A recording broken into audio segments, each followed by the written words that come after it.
Welcome to Dream Athletic Academy. Here to reach every achievement base. Yes.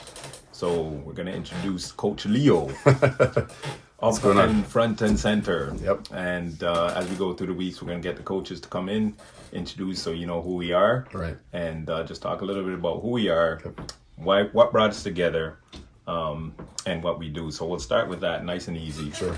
Tell me a little bit about Leo. Who is Leo? Oh, wow. That's a great one on the spot. I'll take it anyway. I like to say that I'm a razor blade with everybody else, but you know, in the interest of the video and this purpose, I'll keep it nice and brief. I'm a lover of all things design and basketball related. Let's put it that way. But basketball has my heart. My life is pretty much centered around it in a lot of ways. I'm conditioned to basically live my life as if I'm still on a basketball floor. So that means how I interact with people, how I understand how to be social with everybody else and talk to people and let them know how I feel about them. So that's how the game is played for me, and that's how my life is played. So that's who I am. I've been that way since I was very small, and I'm going to be that way until, you know, the day I'm grown and older. Let's put it that way. Okay. What are you saying? Oh yeah, I forgot we're not live. So you No, can we see are the live, logo. but so I you can can see cut the it out. logo. That's why I moved the mic. Oh, okay. All right. Okay. So that's All right. kind of how it went. Yeah. So, all right. So, when did basketball come in your consciousness? Can you remember when that happened? I do. I remember being in, I think it was grade 3, maybe. I don't know what the age that is because I grew up in Alberta. It's a little bit different. I know I started school when I was 4, so maybe at that point, maybe 7 or 8ish. I think maybe. Okay. I don't know what that is.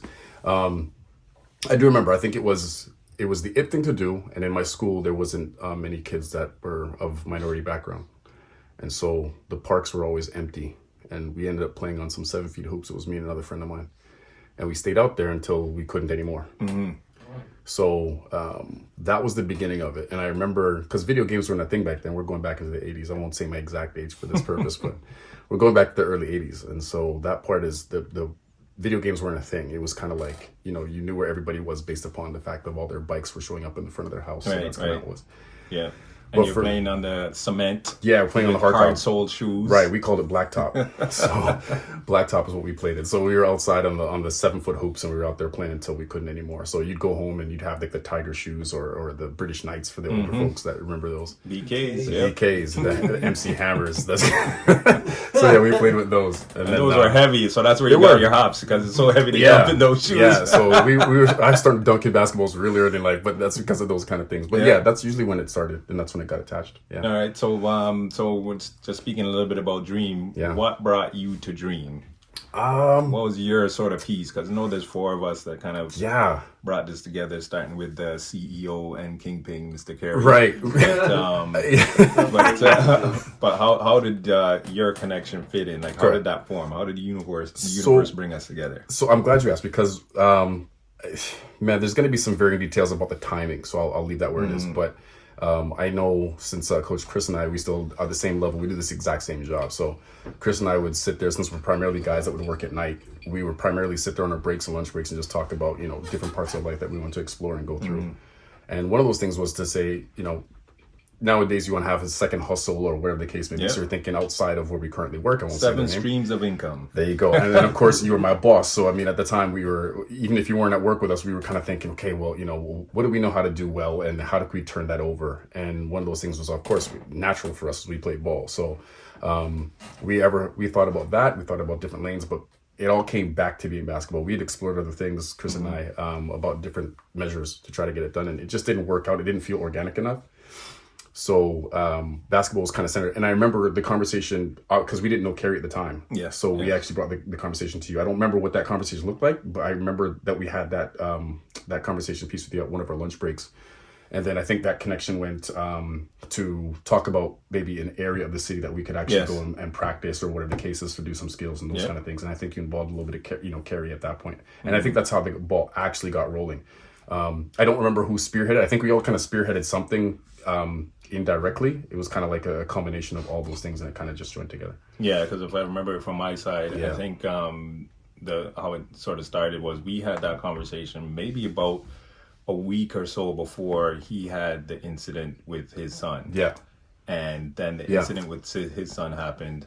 And then we kind of, he wanted help in order to sort of say, hey, these guys need some good coaches.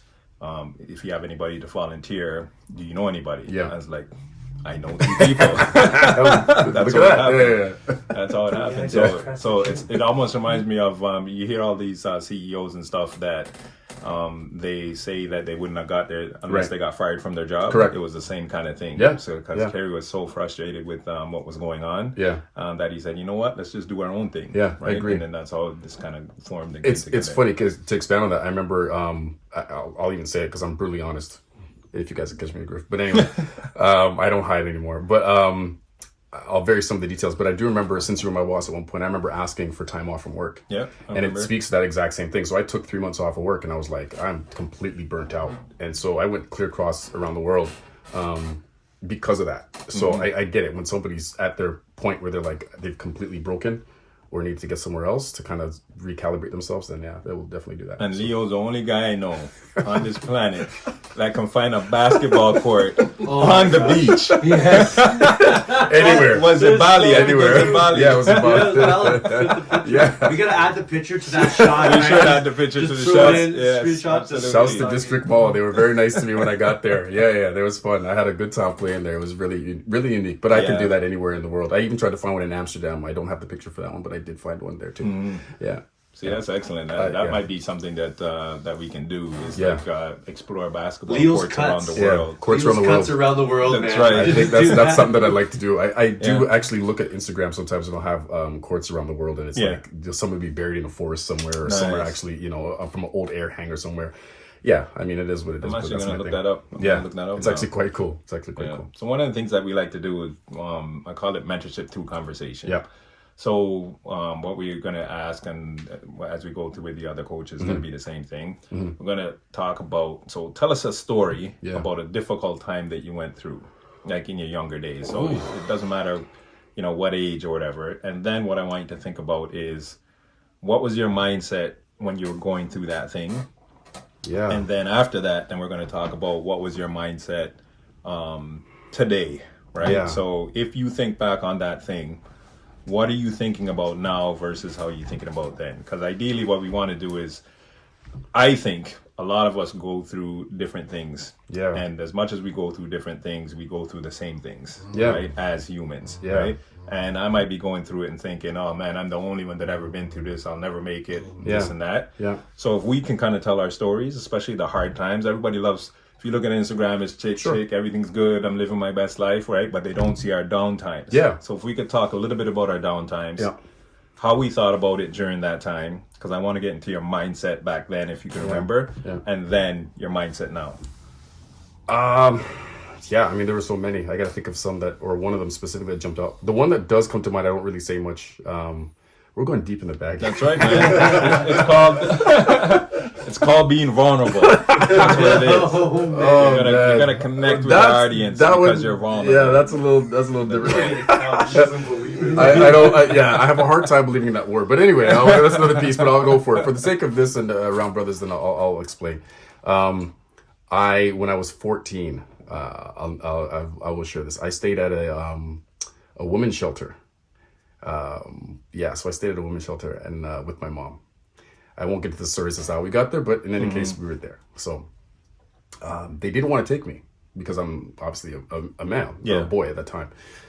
So with that scenario, we were there. I think it was about maybe 4 to 5 months, somewhere around there, and there was a curfew. And I remember I had befriended one of the person, the staff, and they would always, it was in a remote part of the city that was kind of like undisclosed kind of thing. So it was it's like a hidden part of the city's kind of thing. If anybody's got that connection, you'll understand what I mean. This one specifically was close by a railroad track. Okay. And I remember grabbing, this is 14 by the way, and I remember grabbing a milk crate, and getting them to put up one outside in the back. Okay. Close by the railroad track, and I'd play ball until whatever time of the night. Okay. So like the thing for me was just kind of like, how was I going to because I could still go to school, but I couldn't leave really the compound to go and play during certain hours. Like I just kind of had to be there. So that's kind of how it went. So I'm a gym rat. Like I was at the time. Now I'm a little bit different, but like at the time, I just wanted to be around basketball all the time. So for me, it was kind of like playing blacktop and being outside. It was like trying to escape what was really happening really. So yeah, it was hard. It was difficult because it's like, how do you explain to people where you live? Two, are you willing to have that conversation with people outside? Because I didn't really trust most people. Yeah, they didn't understand my basketball engine. They didn't know exactly why I played so hard. They didn't understand why that was. So for me, that situation was about like just having that slice of chunk of the day where I could just like let go and just play with me in the basketball, and that was about it. So yeah, it was difficult at that point in time. I think like I said, about 4 or 5 months. I can't remember the exact time we were there, but about that time I was just like playing nonstop. Yeah. And I actually thought about quitting playing basketball during that time, but then something just happened. I just kept going night after night after night. So that's your escape. Yeah. When you're there, even if you're using like Naismith's, using a peach basket. Yeah. Right. You're using whatever. It didn't matter, and it doesn't matter what it is. The funny thing is, I remember there was a Christmas. If you ever see my mom, you can confirm this. Okay. You know, like most folks in the 80s, like you did what you could for your kids and whatever, whatnot, but money wasn't exactly in abundance. Yeah. But I mean, you never really went without. So with that story, I remember asking mom for a basketball, like a hoop. And I remember my mom came home one day with the hoop, Okay. but no backboard. Okay. So it was literally just the hoop with the actual attachment that you use. And so I would use that in like the basement, and like, I don't know how I got it to screw on one of the actual pieces of wood. Yeah. And that's what I used in the actual house. Yeah, so yeah. it was terrible, but it worked. That's right. And that's how I got the juices out a little bit. And it probably made you a better player because you didn't have the backboard. Yeah, I mean, there's a name for it. It's just that orange ring that was hanging in the sky kind of thing. But yeah, that's essentially how it worked. But again, that's our generation at a different time. We made something out of nothing. So when you think back at that and your mindset going through that, like what does that change now? Your mindset than your mindset back then? Because I'm sure back then you were just thinking about, I need to get a hoop. Right? Yeah. I don't think you were thinking about I'm escaping. Yeah. I wasn't thinking about that. Right. You're just like, I need a basketball. Correct. Right. Yeah. My mindset was by any means necessary. I'm going to borrow that from Malcolm X, but my mentality is definitely by any means necessary. Yeah. Like, and I don't mean that up until the point of, I'll say this, for public consumption. I don't mean anything short of violence, obviously, but I mean by any means necessary. If I have to practice until 12 o'clock or get to school early or stay late, I'll practice. Yeah. And that's how it worked. And it didn't matter if you handcuffed and you said I couldn't use my right hand. Well, okay, I was going with my left. Coach Crystal will vouch for this. We went to go play, and if you took away my right hand and you hurt that, I've told him, no, I got another shoulder. Let's go again. Like, we're gonna keep going. So that's my mentality. And so translating it back to that time, like you're right. I wasn't thinking about that. I was just thinking about being out there. I just wanted to get better, and that's kind of how my mentality was. Today, it's the same thing. Yeah. So you would say that switch went off from grade 3. Yeah, the minute I could was already there. It felt like home. Yeah, basketball doesn't feel like I'm notorious for saying basketball feels like it doesn't just run through my blood; it dribbles. Yeah, like it. That's how it is going through the veins. So even if I like can't play it, in my head, literally, and everything that's flowing through my body is actually responsive to basketball. Yeah, it's crazy how it works, but hoopers will tell you the same thing. Right. Yeah, I know, because Kyrie, when he had his conversations, was kind of the same. Even KD was the same kind of thing. He's like, listen, man, I just wanted to be on the court. Like it's all I thought about. Yeah. Right. So with kids nowadays, how do you turn that switch on, or is that switch a natural thing that just turns on? I think sometimes it's a possibility. I don't think there's a one size fit all. I'll be honest with you. I think that people can they can turn it on by some, I don't want to say just traumatic event, but a traumatic event can do it. A euphoric event can do it.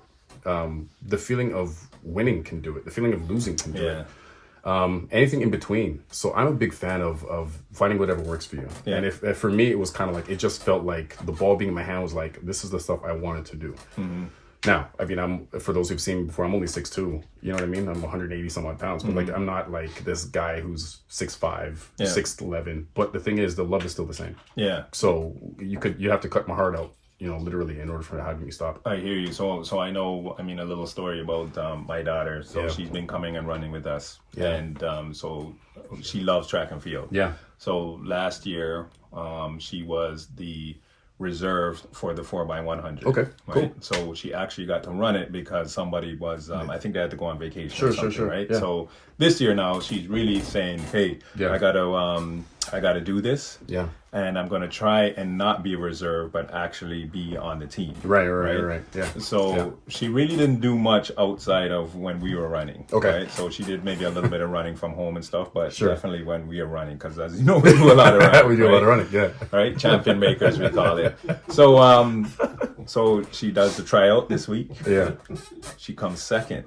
Look at that. So she bypassed like 3 other girls, and the other Incredible. girls are looking at her like, "Oh my gosh, How is this possible? how do you get so fast?" Right? And she told them, "You know what? Because I love to run." Yeah. This is what she said. She That's what said, you "I wanna do." love to run." Yeah. And then Huge fan. and then it translated. So because she saw that, and she even surprised herself. Yeah. It was like, okay, now we're gonna go practice. So she took the girls out and said, "Okay, you line up, Yeah. we're Let's gonna do it." practice. Let's go." Yeah. I love You know what I mean? So I think it's important Yeah. when you say, like, if you win a championship, if Yeah. you see the difference, like that was her seeing the work. Yeah. Because she didn't have it to compare to anything. Sure. Until she got back on the thing and ran. Yeah. And it's not even anything to do with basketball. Yeah. Right. And she saw it, and now she wants to work even harder. Yeah, and to build on that point, if I can expand for a quick second, Yeah. I remember I had a coach in grade 7. Yeah, in Alberta it's different. The junior high actually goes from 7, 8, and 9, and then Okay. high school is just 10, 11, 12. So grade 7, I had a coach. His name was Derek Mitchinson, Coach Mitchinson. Very nice man. To this, I hope he's still doing well. But anyway, I know he had dementia later on. Okay. So anyway, the reason why I'm bringing it up is because he saw me in practice once at grade 7. I was cut for a guy named Michael Jordan, by the way. But anyway, it's my hand to God. I'm not kidding you. I was cut for a guy named. Okay. Yeah, I'll get to that story a You little can't bit later. even But anyway, script this stuff. I couldn't write this story. All right, we're gonna talk about that when we circle back.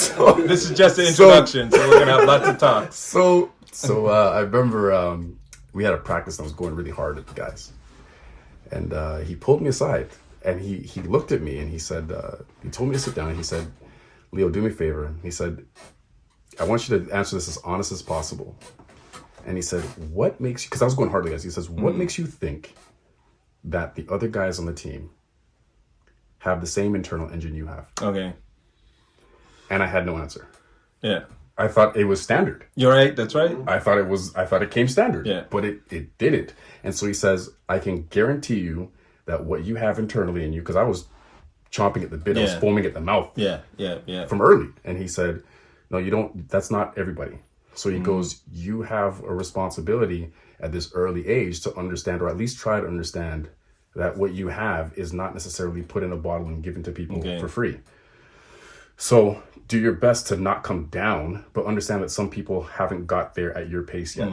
They may get there, they may not, but you have to understand that." So that's the same thing going back to Claire. It's like at some point that engine either comes on, and if it does, fantastic. And if it doesn't, then also fantastic, right? Maybe a little bit later. Some people are late bloomers. So that's good. I'm glad she recognized it. That's fantastic. Okay, so we're gonna wrap it up. Sure. So we're gonna always finish off these episodes with something basketball. Yeah. So seeing as we're close to the NBA championship, who do you think is gonna be in that championship game? And then who do you think is gonna win? Ooh. Okay, I'll just give the two off top. I think Denver currently is going to win. I do like this next upcoming series. I think it's at this point it's going to be today. Actually, it's going to be Denver, Minnesota. That's gonna be a tough series. That's a tough series, and because Anthony Edwards is playing out of this world. Yes.